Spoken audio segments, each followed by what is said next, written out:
ठीक है बच्चों, तो पिछले क्लास में हम लोगों ने क्या पढ़ा था, सॉल्यूशन के बारे में पढ़ा था, टाइप्स ऑफ सॉल्यूशन के बारे में पढ़ा था, और उसके बाद में हम लोगों ने कॉन्सेंट्रेशन टर्म्स के बारे में देखा था कि जितने भी कॉन्सेंट्रेशन टर्म्स है उसको टू पार्ट्स में डिवाइड किया गया। ठीक है, first one is volume dependent and second one is mass dependent. ठीक है, जितने भी कॉन्सेंट्रेशन टर्म्स है सारे के सारे कॉन्सेंट्रेशन टर्म्स के बारे में हम लोगों ने पढ़ा है क्लास 11th में। ठीक है, लेकिन फिर भी इस चैप्टर में जितना हमें जरूरत है हम लोग फिर से पढ़ेंगे। ठीक है, मैंने पिछले क्लास में बताया था आपको कि मोलारिटी, मोलालिटी और मोल फ्रैक्शन, इन तीन कॉन्सेंट्रेशन टर्म्स का जरूरत हमें इस चैप्टर में पढ़ने वाला है। ठीक है, तो हम इसे फिर से पढ़ेंगे। ठीक है, सबसे पहले देखिए मोलारिटी क्या होगा। The total number of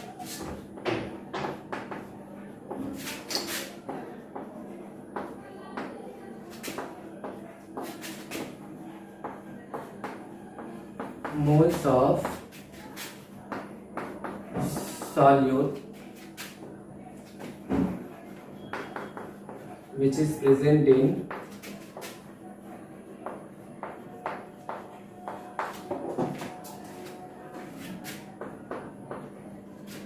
one liter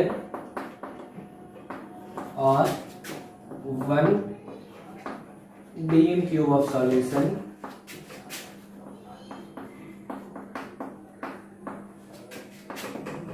is called molarity। ठीक है, मतलब कि अगर हमारे पास 1 लीटर कोई भी सॉल्यूशन है तो उस 1 लीटर सॉल्यूशन में सॉल्यूट के जितने भी नंबर ऑफ मोल्स होंगे वही उसका क्या कहलाएगा, मोलरिटी कहलाएगा। And molarity is always denoted by capital M। ठीक है, फॉर्मूला क्या होगा मोलरिटी का,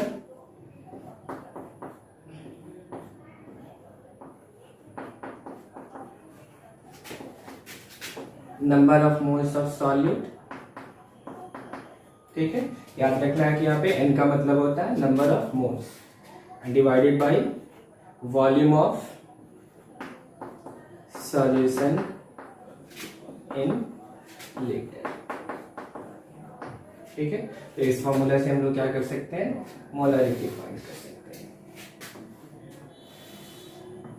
ठीक है, रिमेंबर आपको याद होगा हमने क्लास 11th में पढ़ा था कि नंबर ऑफ मोल्स कैसे कैलकुलेट करेंगे, किसी भी पार्टिकल का नंबर ऑफ मोल्स कैसे कैलकुलेट करते हैं। सो this is given mass upon molar mass.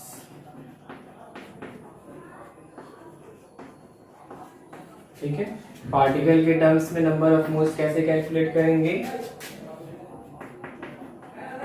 Given number of atoms, molecules or ions divided by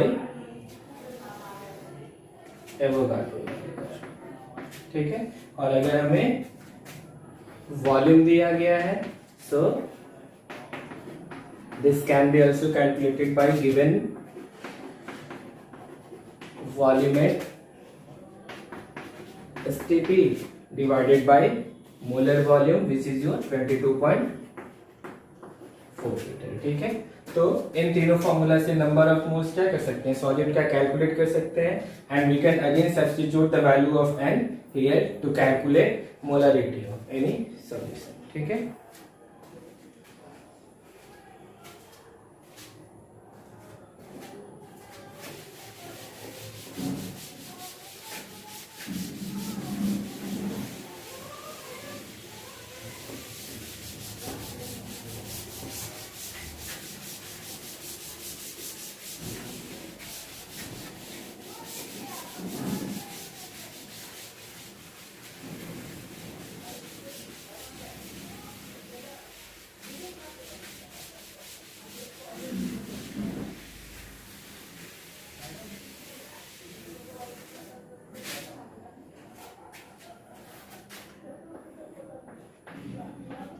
next one is molality. ठीक है, मोलालिटी को हम लोग डिनोट करते हैं बाय स्मॉल m। ठीक, देखिए मोलरिटी और मोलैलिटी में डिफरेंस क्या है। The total number of moles of solute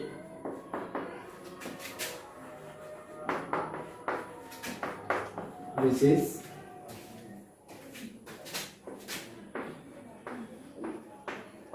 present in 1 kg of solvent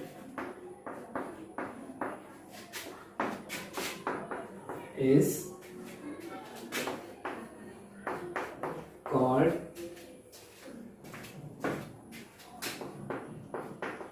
its molality. ठीक है, मतलब क्या हुआ कि अगर हमारे पास 1 kg सॉल्वेंट है, ठीक है, अगर हमारे पास कोई भी एक सॉल्यूशन है और उस सॉल्यूशन में अगर 1 kg सॉल्वेंट है, ठीक है, तो उस 1 kg सॉल्वेंट में जितने भी नंबर ऑफ मोल्स होंगे सॉल्यूट के, उसी को हम लोग क्या कहेंगे, मोलैलिटी कहेंगे। And this molality is calculated by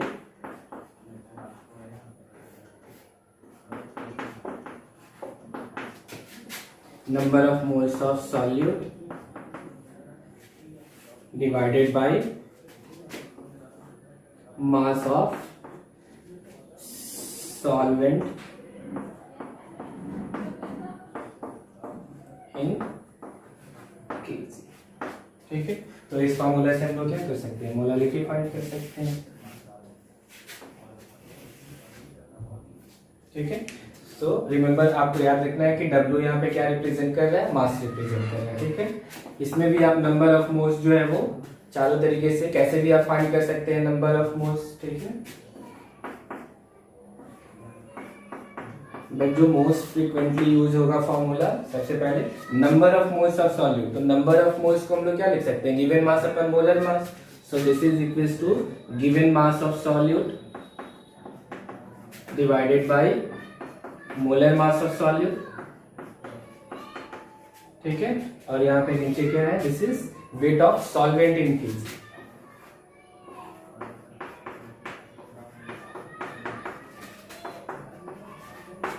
ठीक है,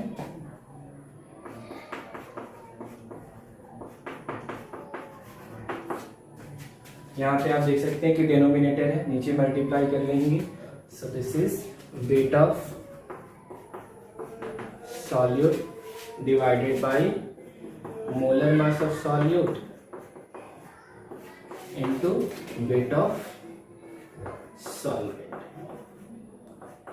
ठीक है, तो ये फॉर्मूला इस चैप्टर में सबसे ज्यादा यूज होगा। ठीक है,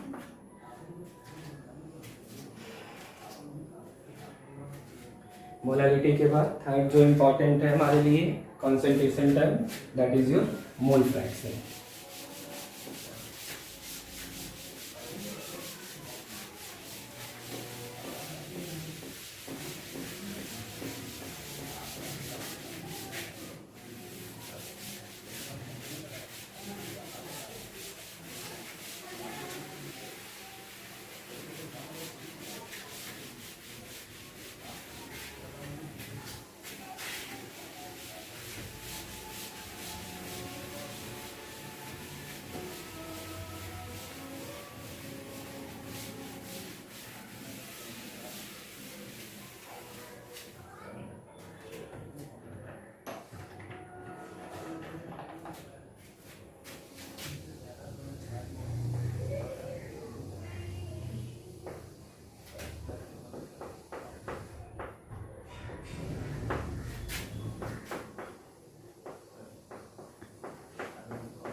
ठीक है, याद होगा आपको कि मोल फ्रैक्शन को हम लोग डिनोट करते हैं bye x.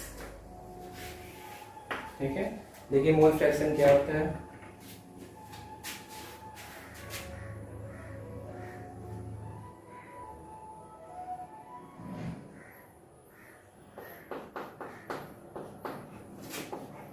Mole fraction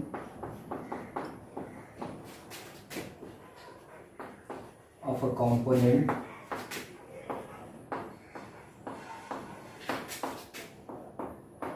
is the ratio of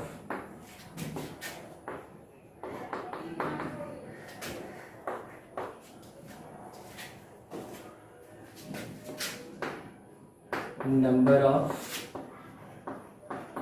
moles of component and total number of moles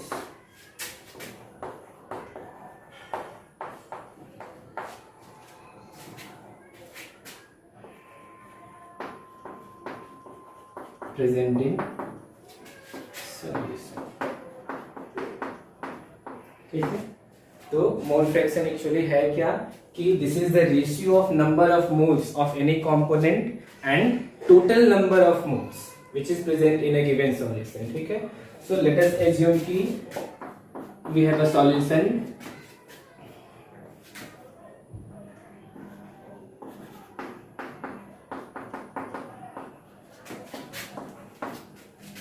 of component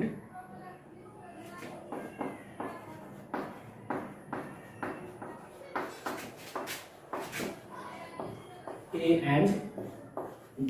ठीक है, मतलब कि हमारे पास कोई भी एक सॉल्यूशन है जिसके दो कंपोनेंट हैं. Let us assume A and B and suppose we want to calculate mole fraction of A. ठीक है, A कंपोनेंट का हमें मोल फ्रैक्शन कैलकुलेट करना है. So this will be equals to number of moles of A divided by total number of moles. तो total number of moles का मतलब क्या होगा, number of moles of A plus number of moles of B. ठीक है, similarly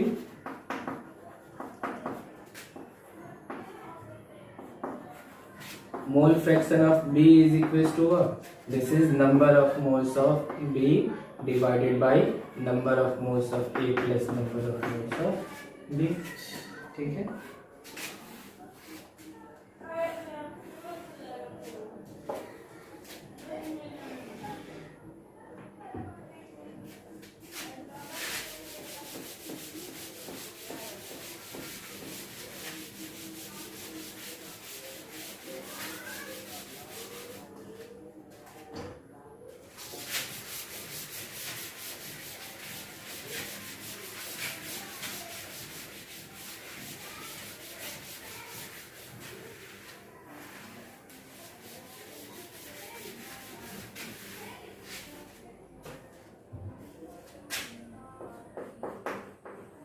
for more than two components.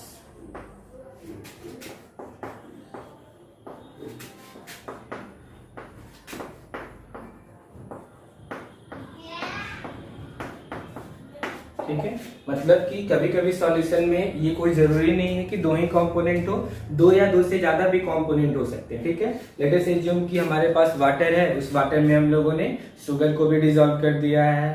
ठीक है, उसके बाद कुछ सॉल्ट को भी डिसॉल्व कर दिया है, लेमन को भी उसमें डाल दिया है थोड़ा सा. ठीक है, so these are the different components of a solution. ठीक है, मतलब एक सॉल्यूशन में बहुत सारे कंपोनेंट्स भी हो सकते हैं. ठीक है, तो अगर किसी सॉल्यूशन में दो या दो से ज्यादा अगर कंपोनेंट्स हो, ठीक है,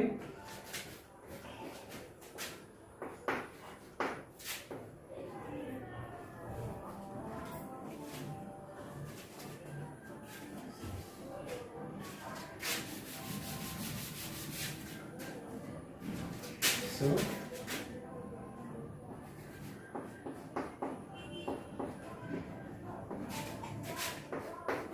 summation of xi is always equals to 1. ठीक है, इसका मतलब क्या हुआ कि जितने भी कंपोनेंट्स होंगे सबके मोल फ्रैक्शन का जो एडिशन होगा वो हमेशा किसके इक्वल होगा, 1 के इक्वल होगा. जैसे कि पिछले वाले में अगर दो कंपोनेंट होंगे तो दोनों का मोल फ्रैक्शन, फर्स्ट वाले का मोल फ्रैक्शन क्या है, this is equals to Na divided by Na plus Nb and the mole fraction of component B is equals to Nb divided by Na plus Nb. अगर हम यहाँ पे इन दोनों को ऐड कर लेते XA प्लस XB तो ये किसके इक्वल आता, 1 के इक्वल आता. ठीक है, आप दोनों को ऐड करके देख सकते हैं, दोनों को जब भी ऐड करेंगे तो वैल्यू हमारा क्या आएगा, 1 आएगा. ठीक है, इसी तरह से अगर दो से ज्यादा भी कंपोनेंट को अगर ऐड करेंगे तो भी उसके लिए वैल्यू कितना आएगा, 1 आएगा। मतलब कि 2 से ज्यादा भी अगर कंपोनेंट्स हो तो जितने भी कंपोनेंट्स होंगे सबके मोल फ्रैक्शन का एडिशन जो होगा वो हमेशा 1 के इक्वल होगा। ठीक है, मतलब इसका मतलब क्या हुआ, x1 plus x2 plus x3 से लेकर के जितने भी हो, let us assume we have n components. ठीक है, so for n components mole fraction of all the individual components, sum of mole fraction of all the individual components will be always equals to 1.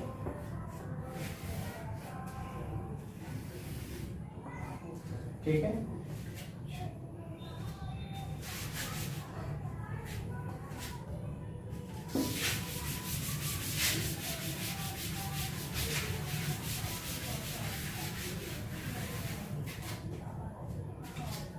और क्या याद रखना है हमें कि mole fraction जो होगा वो हमेशा 0 से या तो बड़ा होगा या फिर 1 से छोटा होगा। ठीक है, मतलब कि किसी भी कंपोनेंट के लिए, किसी भी सॉल्यूशन के कंपोनेंट के लिए कंपोनेंट का मोल फ्रैक्शन हमेशा क्या होगा, 0 से बड़ा होगा और 1 से छोटा होगा। ठीक है,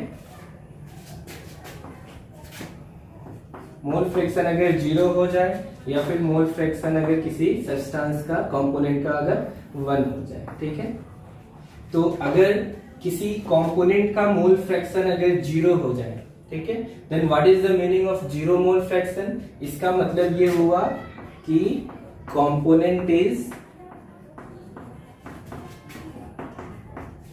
नॉट प्रेजेंट इन सॉल्यूशन। ठीक है, मतलब अगर किसी भी कंपोनेंट का मोल फ्रैक्शन अगर 0 के इक्वल हो जाए तो इसका क्या मतलब हुआ कि वो कंपोनेंट जो है वो सॉल्यूशन में प्रेजेंट है ही नहीं। ठीक है, और अगर किसी कंपोनेंट का मोल फ्रैक्शन 1 हो जाए तो इसका क्या मतलब हुआ, no other component is present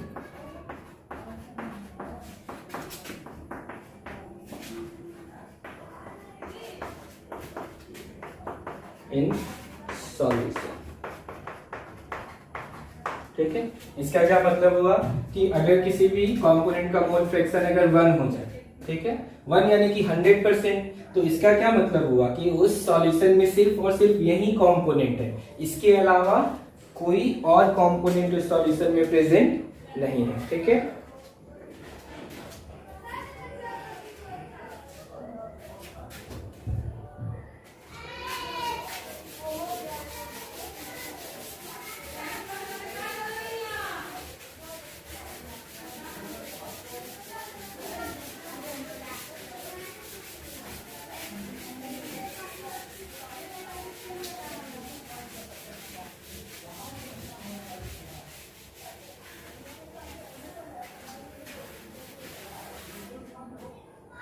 चलिए क्वेश्चन करेंगे हम लोग।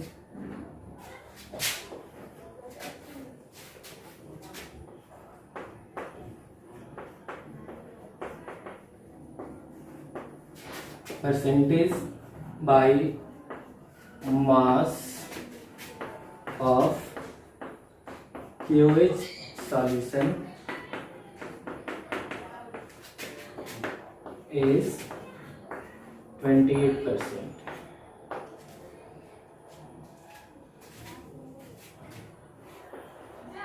Calculate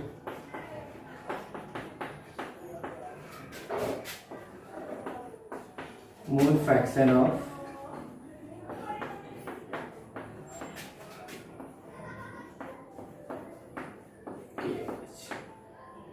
ठीक, इससे आपका थोड़ा सा परसेंटेज बाय मास भी थोड़ा सा रिवीजन हो जाएगा। देखिए इसको सॉल्व कैसे करेंगे।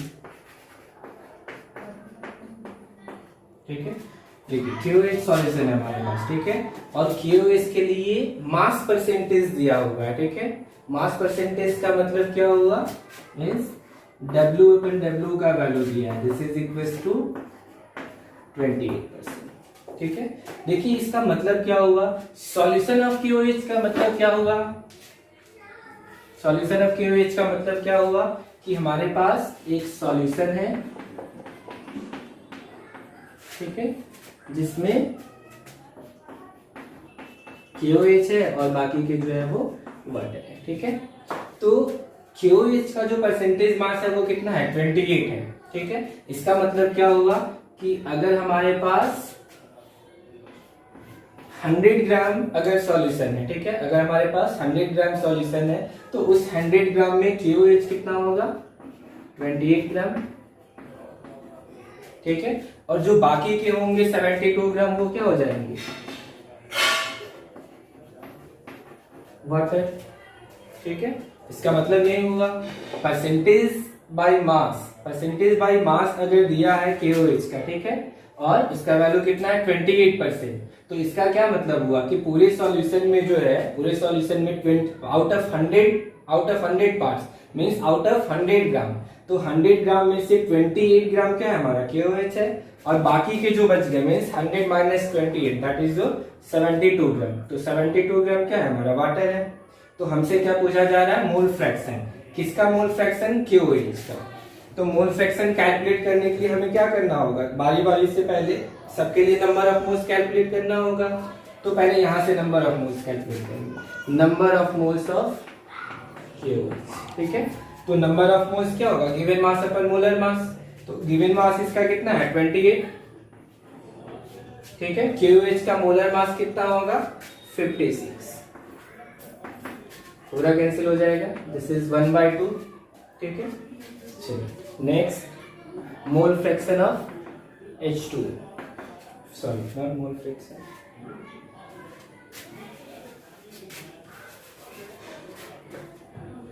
This is number of moles of KOH। ठीक है, this is also number of moles of H2। तो नंबर ऑफ मोल्स क्या होगा, गिवन मास अपन मोलर मास, तो गिवन मास कितना है 72 gram, and what is the molar mass of water 18 gram per mole, तो ये कितना आएगा 4। ठीक है, तो KOH के मोल्स कितने हैं, हाफ मोल्स, और वाटर के कितने मोल्स हैं 4 मोल्स। ठीक है, अभी इजीली हम लोग क्या कर सकते हैं, मोल फ्रैक्शन कैलकुलेट कर सकते हैं। रिमेंबर कि हमें सिर्फ किसका मोल फ्रैक्शन कैलकुलेट करना है, KOH का मोल फ्रैक्शन कैलकुलेट करना है। So mole fraction of KOH ये किसके इक्वल हो जाएगा, number of moles of KOH divided by number of moles of KOH plus number of moles of H2। ठीक है, सारे वैल्यूज हैं हमारे पास। What is the number of moles of KOH 1/2, number of moles of KOH 1/2 plus 4, so this is 1/2 divided by 4.5 means 9/2, so this is equals to 1/9। ठीक है, so what is the mole fraction of KOH, this is equals to 1/9। ठीक है, अब अगर हमसे water का अगर mole fraction पूछा जाए तो हमें बारी बारी से ये वाला फॉर्मूला यूज करने की कोई भी जरूरत नहीं है। अगर दो ही कंपोनेंट है और एक का हमें मोल फ्रैक्शन पता चल चुका है, ठीक है, मालूम है, ठीक है, तो दूसरे का मोल फ्रैक्शन क्या होगा, जो दोनों जो कंपोनेंट होंगे दोनों के मोल फ्रैक्शन का सम हमेशा कितना होगा 1 के इक्वल। ठीक है, तो अभी वाटर का मोल फ्रैक्शन कैलकुलेट करने के लिए क्या करेंगे, सीधा मोल फ्रैक्शन ऑफ H2 ये किसके इक्वल हो जाएगा, 1 में से इसको माइनस कर लेंगे, 1 में से इसको माइनस करेंगे तो ये किसके इक्वल हो जाएगा 8/9। ठीक है,